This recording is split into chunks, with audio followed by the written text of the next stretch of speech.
Hey guys, JT from Oxide Training Group here again. We're here at Night Raider HQ with something new. We've got the Nocturn Industries Chimera Quad Tube NVG. Our friend Night Raider has asked us to have a look at the unit, give it a test run, and see how it stacks up against the popular quad tubes from Argus, the APNVG 18. Specifically, how does the user experience differ between the two? I've asked my friend and teammate Cho to join me today, as I'm a certified quad tube hater, whereas he actually really likes quad tubes.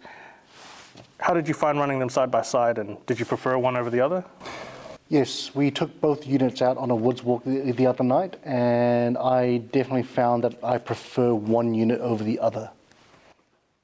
In this video, I'll talk about the features of the Chimera, but focus on the actual experience of running it. If you want a really good in-depth review of the actual unit, check out Thinline Defense Co.'s video on YouTube. He did a really great job of showcasing the unit. Just a note, as mentioned previously, Night Raider is a friend of the team. However, I won't let that bias my opinion of the unit. If it's shit, I'll tell you it's shit. We weren't paid to give it a good review, and all the gear that we own from Night Raider is privately purchased.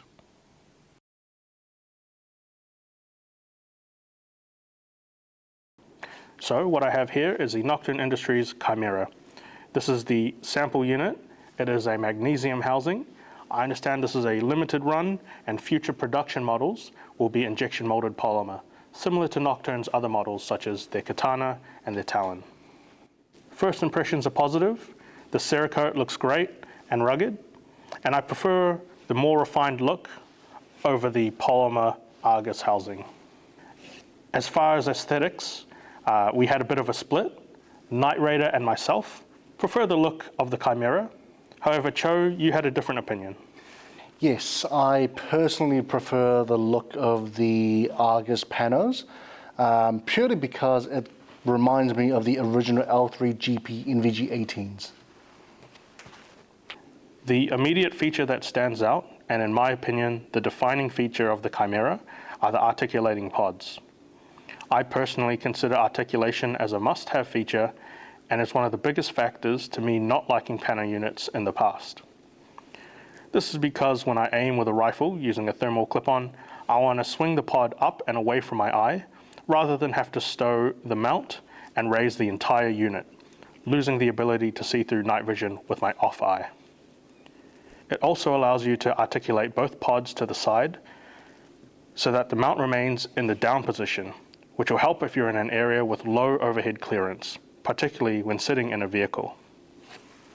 The Chimera can be powered with a Nocturn Industries battery pack, which has a 2-pin port. This port is actually swappable, so you can use a more standard 4-pin cable, or just a flush cover if you don't want to use a power port. This is because the Chimera is also able to be powered with just a single onboard CR123A battery, which gives a reported 12 hours of runtime. I really like that it has onboard power. I just find it's more convenient to be able to take the unit and attach it to my mount, even while I'm wearing my helmet. You're done in like under a minute. 12 hours is perfectly fine. You're never going to run out in the middle of the night, as long as you put in a fresh battery before every night op. How do you feel about onboard power? So I currently run a battery pack with my personal set of binos. However, I do prefer the onboard power purely because of convenience. And how do you feel about the articulating pods? I love them. I love the way that you can just stow them up and it hugs your head a lot closer than the Argus would. The way that the weight is distributed on your head is much better, and there's less strain on your neck. So would you value the articulation over aesthetic? Yes, 100%. One thing to point out, this is a sample unit, but I hope that the QC is better for the production models. The pods only click on one side when articulating for this particular unit. I assume it's supposed to click on both sides. The tension is still strong enough that in practice it didn't really affect it during usage, but you'd expect this to not be an issue in the first place. When watching Thinline Defense Co.'s video, I saw that his test unit also had a strong click on one side, but a much weaker sounding click on the other. Night Raider had feedback regarding the housing of the Chimera.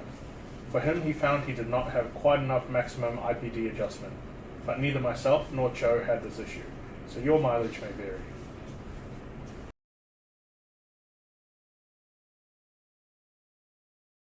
In our testing, we found that the Chimera glass was clearer and just nicer on the eye compared to the Argus. The Chimera uses RPO 3.0 lenses, as opposed to the Argus, which uses a proprietary lens comparable to their PVS 31 lens. That makes the Chimera able to be swapped with different PVS 14 style lenses, such as Carson glass, if you so wish. Now, in my opinion, the American glass is better than that on the Argus. Yep, both units are still very usable, and we did not run into any issues with distortion during our testing.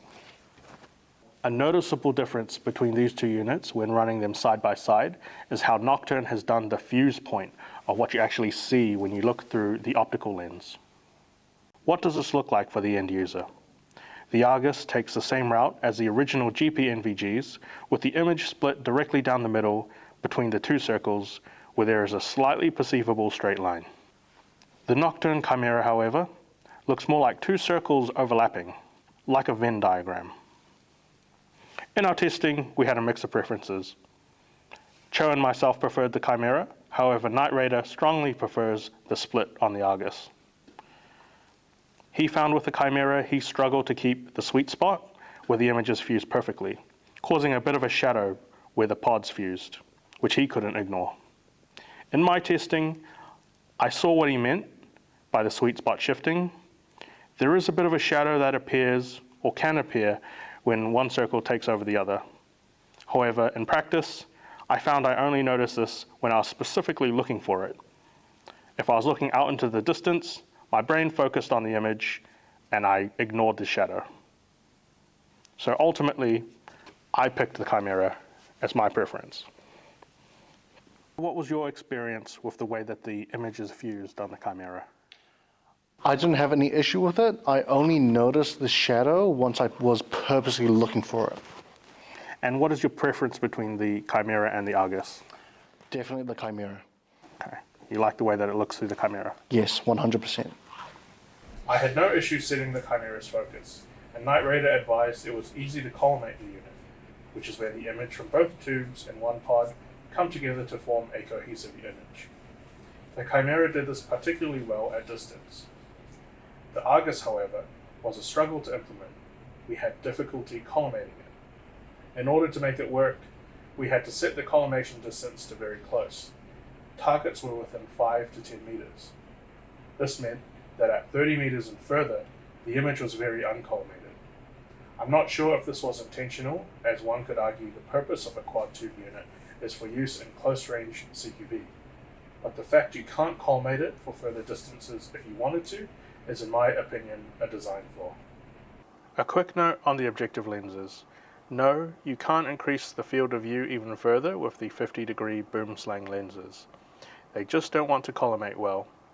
I don't think they are designed to work together with the way the image is fused at the optical lens. We definitely tried it and it just doesn't work.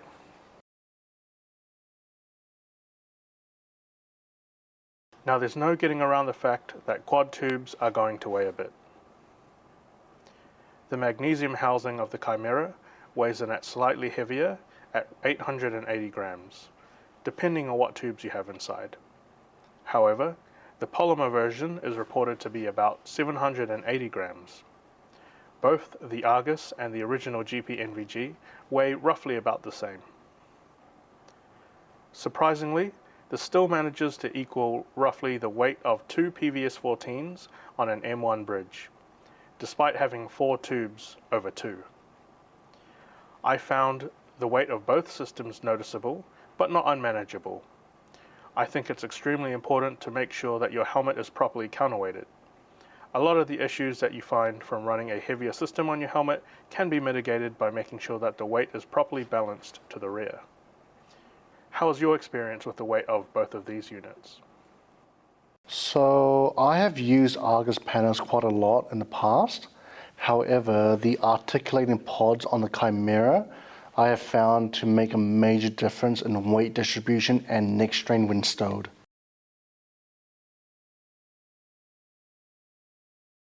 Something every private buyer has to consider is the price. Both of these units are substantially cheaper than the L3 GPNVG 18s.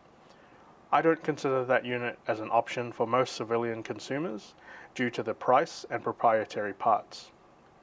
The Chimera at $17,000 US starting price is an interesting proposition for those really wanting quad tube NVGs. It's cheaper than the GPNVG and arguably has better features than the almost 20-year-old design. The Argus does come in cheaper, however, which for the same tubes would only cost you around $13,000 USD. Consider this, however.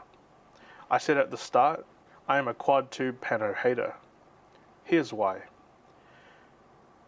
For the price of the Chimeras, you can get a nice set of Nocturn Raptor binos with the same intensifier tubes, a Coty helmet mounted clip-on thermal, as well as a popular RH25 V2 with a flip to side mount, all for only around $15,000 USD.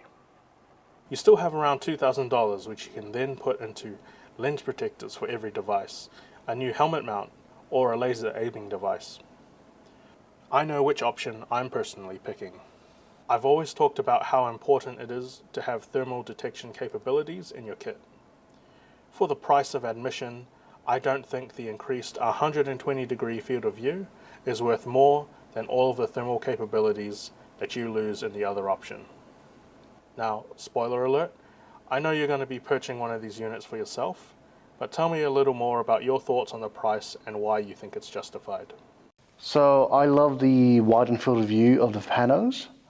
Additionally, Nocturn's plan of adding modules for FPV drones, thermal clip-on units, and ATAC software makes this a very attractive purchase for me. Plus, I am the thermal drone operator for the team, and so I would like to integrate this into our ATAC software.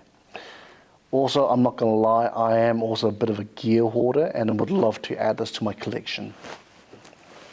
So ultimately, I know both you and I picked the Nocturn Chimera as our overall preferred unit, whereas surprisingly, Night Raider picked the Argus unit. Do you have any final thoughts about running quad tubes? Well, this technology has advanced significantly over the last few years, and I think it's just so cool how far we've come. We've gone from single-eyed PVS-14 binoculars to quad nods that have ATAC software dash FPV drone dash thermal clip-on capabilities, and I think that is absolutely incredible, and I love it. I think if you're going from a mono or bino to quads, I would say there is a huge difference with the increased field of view. I wouldn't say quad tubes are for everybody, mostly just due to the price.